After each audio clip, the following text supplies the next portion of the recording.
Hello, Uma. Hi. Hi, Uma. Good evening. How are you? Good evening. I'm doing great. How are you? Awesome. I'm doing great. First of all, thank you for your time. Hey, everybody. I just wanted to introduce Uma Devireddy to you all. She started a nonprofit to coach our next generation leaders to be the best version of themselves. So she'll coach them, train them on inclusive leadership and public speaking. Not only that, she is also head of marketing and digital operations for GM Financial and their procurement, I should say. Of course, she'll talk more about her role in GM Financial and her nonprofit organization, which revolves around bringing up leaders, is called Inside the Diverse Mind. Hey, that's an awesome. I mean, Uma, you're trying to transform the generations. So don't you think this is a challenging stuff for you because it's a huge journey for you, right? So what is your vision behind that? So, firstly, everything that we do is challenge. And the vision for Inside the Diverse Mind is for me to be able to help each individual realize we can be the best version of ourselves, not in spite of our differences, but because of our differences. It's our differences that is going to help us be the best version of ourselves and helping them understand and empower them to be able to grow through their differences. Awesome. So why did you want to name it as Diverse Minds? What was your thought So, on this? so honestly, initially I thought of the name as Inside the Mind because each of our mind is so different, right? I don't know if you've heard of this saying that says the mind has the ability to change the brain, right? The brain is so complex, and the way we think through our mind, we can even change the wiring in the brain. So, what is inside each of our mind and how it can be different, and how not necessarily everything that we think and say may start with us, right? It might have started with my parents and then parents and parents. And so it's so complex. And then I thought about it and said, you know what? It's not just what's inside each of our mind, it's also about how diverse that thought process is. We're all so diverse in the way we think in every aspect, in every situation. So that's how we came up with inside the diverse mind, not just inside the mind. So Yeah, yeah. So I know that you are organizing TEDx events in South Lake. So what is your relation with TEDx with Inside the Diverse Minds? Can you just talk about it? yeah, absolutely. So my intention for the TEDx event was basically to find a platform for all the kids that we train through Inside the Diverse Mind to showcase what they have learned. So that was the intention. We have been doing this through the platform of Toastmasters for a really long time. I've been doing this for over 5 years through Toastmasters. Mhm. And most of the kids that have been learning with me have been with me for over 5, 6 years. And we've come to a place where we're like, we need a better platform. We need a platform slightly more, right? Yeah. And that's how we started with TEDx. And this year is going to be our second TEDx event. And we will be having almost over 50 kids who will be showcasing everything that they're learning through Inside the Diverse Mind on this platform. Oh, that's awesome. So when is that going to happen? This is on the December 18th, which is a Saturday this Mhm. year. Oh, that's great. So what can anyone expect from that event? You can expect a lot of great ideas, a Mhm. lot of unique, new, fresh ideas from our next generation leaders. So you will get a sneak peek of, well, not really a sneak peek, a complete um, uh, perspective of how the next generation leaders think and their perspective of all these unique new ideas. Awesome. So, Uma, I think you are the right person for me to ask some questions around the kids and all that. So, you are dealing with all these fresh minds and you are teaching them diversity, inclusion, and all that. And then this month being Autism Awareness Month, I wanted to ask this question to you. So, what is going on in this kid's mind when they see the special needs kids? What do you think is So their perception? So I think when it comes to mental health, right? Mhm. Um, my personal belief is, well, at this point in time in my life, I have never really come across a single person who hasn't gone through a mental health situation in their life, right? We all go through different intensity of different aspects of mental health, right? It could be depression, anxiety, whatever might be the case. And our current generation kids go through that way more than we did in our generation. And I think our current generation kids are way more receptive towards when they see somebody with autism. I don't think they're going to think back and say, oh, how do I interact with them? Right? They automatically accept and say, this is how they know how to start a conversation. They know that mental health is just has it's ever been, right? It was more difficult in our generations. Growing up, if I was exposed to somebody with autism, I wouldn't have known how to start a conversation. I wouldn't have known what it is. Even if I was suffering from something, I wouldn't have even known, because during my days, it was all about the stigma around mental health. It was that labeling. It was more like, let me put a label, let me put a color of tablet to that label, and you're done, right? Yeah. And so, because of that labeling and the coloring of what medicine I'm going to take, there was a huge stigma associated. I think we are almost in a space where we are out of that stigma now. Well, we're not totally out, but at least our current generation is looking at things from beyond that stigma. And I think for our current generation kids, it's going to be much easier to look at everybody equal and say, you know what, you have a cancer, you have autism, you have a depression, you have anxiety, you have your legs are broken, you have a fracture. All of these require equal attention, and we are all going to excel and be successful because of all of this, not in spite of all of this. Okay. So, I believe you because you are dealing with the kids, but I do deal with a lot of mothers who are like they are mothers of special needs children and all that. So, but I've constantly experienced and also heard from other mothers that the kids with autism are not being invited for their birthday parties, or even are not being invited to play or even to come and eat food along with them. So in your curriculum, when you're coaching the kids, do you also talk about the inclusion and stuff with respect to kids with this special needs also, So or? we do.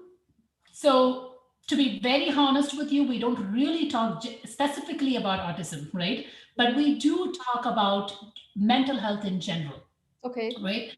And again, I'm going to go back to my previous comment about, I think the stigma and the labeling is still there in our generation. And Yes. I think it's slowly fading off with the kids that are coming up in future, right? So when you talk about, oh, the kids are not invited for a birthday party, guess what? It starts with the adults, right? It starts with us as moms. It starts with me as a mom to be able to tell my daughter, hey, why didn't you include this person? And she would be like, oh, I forgot, let me include, right? I don't think the stigma starts there. It starts with us. It Yes. starts with me as a mom to be able to come out of that stigma myself first, and then encourage my kids to say, hey, have you ever considered inviting this person for a play date, and then let's talk and let's figure out, I think we need to encourage them. It starts at home. It starts with me as a mom. You beautifully conveyed that. Whenever I talk to you, I'll keep learning one or other thing. And let's talk about what is your definition on equity and equality. Uh, because I had a different definition until I met you, until I spoken with you. So I want you to talk to us about that. So for me, equity and equality is where it is not. So I have a very diverse team that I work with through Inside the Diverse Mind and through my GM Financial Engagement, right? So what I constantly come across is, you know, one, equity versus the equality. Equity for me is we all have different experiences and different exposures, right? When you put in front of a meeting, and in the meeting you're talking about a football, or you're talking about some kind of a food or some kind of a culture, there is not everybody who has the same exposure as one individual. So which means certain people may not really fit that conversation because we don't have the same cultural background and the knowledge to be able to fit into that conversation. So, how is that going to really impact my career and my growth? It could impact in a way where I could fall short in building relationships, right? And when I cannot work through building relationship through all of these cultural background conversations, so then that's not equity for me. Equity is where we all have the resources, right? But I might need more resources than you do because I'm not from here. I don't know the food. I don't know the conversations. I don't know the sports. I don't know what was the thing when you grew up when you were a child because I didn't grow up here. So, which means when it comes to building those relationships to move up in the ladder, will be more challenging for me versus somebody else. So then how is an organization bridging that gap? What is the company doing to be able to help say, oh, this is where you lag behind in a relationship skills because of these things. What can I do? Can I do something that you know? Can we come on a common grounds and do something that we both understand? You know, we both talk about the present. We both talk about things that we can learn from, right? Let's talk about your culture, where you come from. What are your struggles? What are your challenges? I talk about you. So, how do we really go beyond? Yeah, we are all equal. That is given, right? We all have to treat equally. That is a basic respect. But from that to from where you come from, you don't have that same exposure. So, which means instead of me just being overly friendly with somebody who understands me, am I going to take extra efforts to help you understand so that you can build that relationship with me, or the vice versa, right? Um, so I think that's where the equity is way more important than equality. And in organizations, we all have to make conscious efforts to say where people lag behind in, how do we really help them more, right? How do we help them bridge that gap? So yeah. Awesome. That's a great answer, Uma. Thank you for that. Thank you. Um, for my organization, for me personally, for my team, is to just make sure we do have a diverse group of people. One, because we learn from that unique perspective, right? Mhm. Anytime I have a new position, I am going to look at making sure everybody gets an equal opportunity to apply, interview, and learn, right? Let's say, for example, if there is somebody who is coming from a background who has absolutely great attitude to learn that skill set, but they're not there yet, right? I'm willing to take them and teach them and help them grow, Awesome. right? So I think for us as an organization, we definitely want that diversity because that's the only way we can grow, and that's the only way the teams are going to stay creative, and that's the only way we can understand different perspectives. And we're doing everything we can to be able to get there, to train our team members, to hire a diverse group of people in our organization, and make sure in that process we don't feel anybody left out and not treated equally. Great. And I'm very curious to ask this question. So, one hand, you're training these kids and you're dealing with the diverse minds and you're trying to teach them all about equality, inclusion, and you're getting them as leaders out there. On the other hand, through your organization, in your role, you're trying to promote more of diversity and equality. So, why is that you're very much inclined to all of this? So, what is the personal story behind that? If I may ask. um, so my personal story is I have been in a place where I have felt like I had to completely restart my career multiple times, Okay. and I have gone through various things from a health perspective, from a career perspective, which led me to believe that I'm different, and so I was treated different because of my difference, right? And that's what made me say, you know what, you're different, and so you should be successful because you're different. So I came over to the US, I want to say what, 17, 18 years back.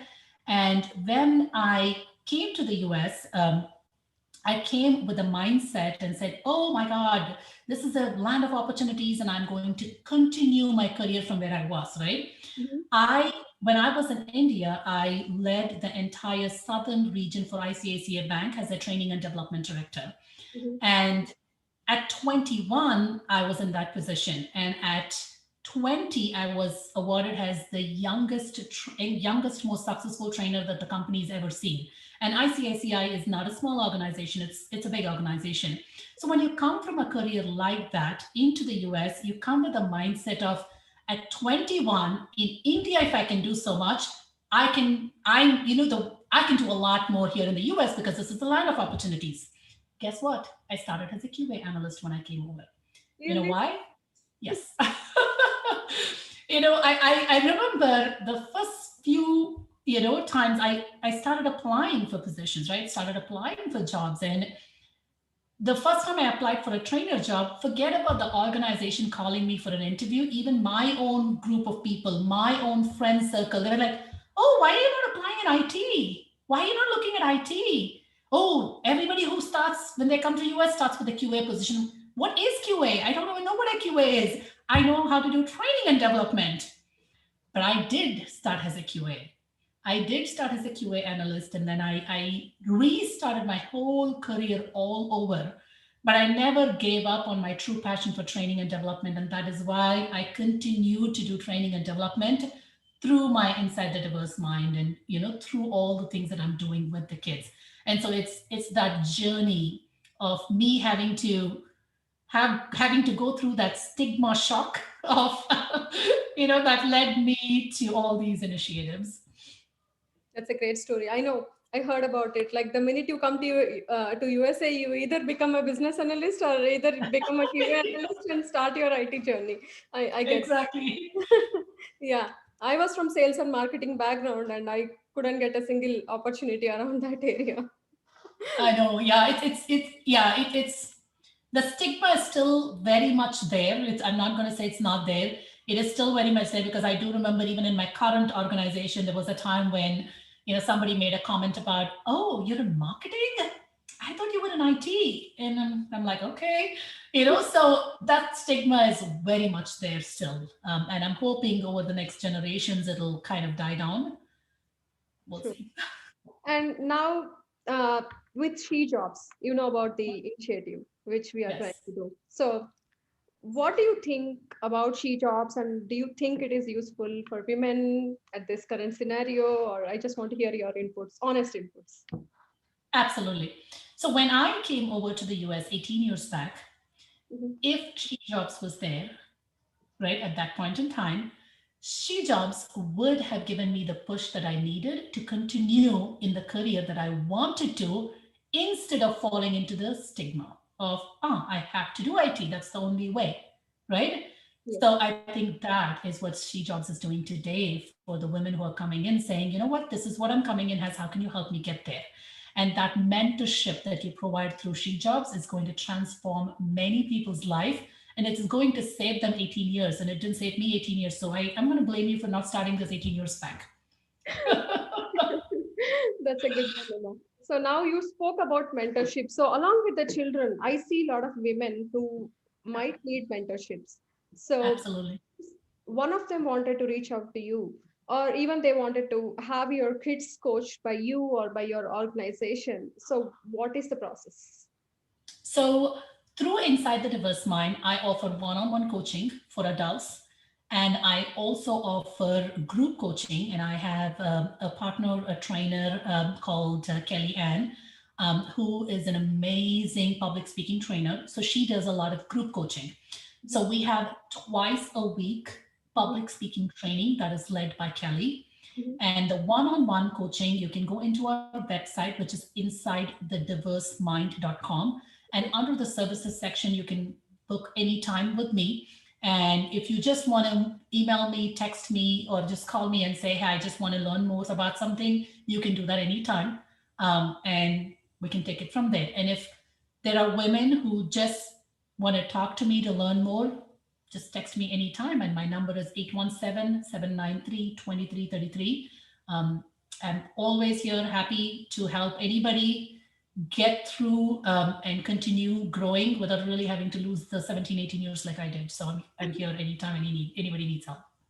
Awesome. Are you sure your number is going to be out now? Absolutely. My number has been the same for 18 years and it'll be the same. And I'm happy to help other women like me in helping them grow and helping them however I can with my skills and my knowledge and whatever I can. Awesome. Uma, the reason why I want to talk with you today is we wanted to have a like kind of a series like Sheroes, She plus Hero. We want Okay. to start that series in our Shejobs portal. We want to introduce women who have done different things in their Yeah. life and career and who are also striving towards the development of the community around them. So well, that was the whole reason I want to introduce you. So there are many women out there, who has that passion, who want to try things differently, but they don't have that opportunity. They are stuck with the family responsibilities or even having the personal challenges in their home. So Right. what is your message for them? So my message for them is bring the equality home, right? Mhm. And not, I mean, I'm going to go off of my own experience with my husband, right? And my husband cooks, he cleans. My husband is in India for the last 1 month, and my kids are like, "What? We have no food at home because daddy's the one who always cooks." And so he is equally there for me and equally there for him. And I am where I am only because of him, right? So family comes the first for all of us. Our kids, our husband, our wives comes the first for all of us. But sometimes it is not that the other partner does not want to share the load, but it is just that the partner does not know how to, or the partner may not share the load in the same way, right? If my husband might know love to cook and so he cooks, right? But my husband might not like to do dishes. So where is the opportunity there to share the load is what you need to look at, right? Like we say in the external world, we are all diverse, we're all different. We are even at home. We are very different in what we want to do versus what we don't want to do. I love to drive kids around. You like to cook, great. So figure out a way how you can get that equality inside the home and get that responsibility sharing so you get more time to go out there and learn and do what you want.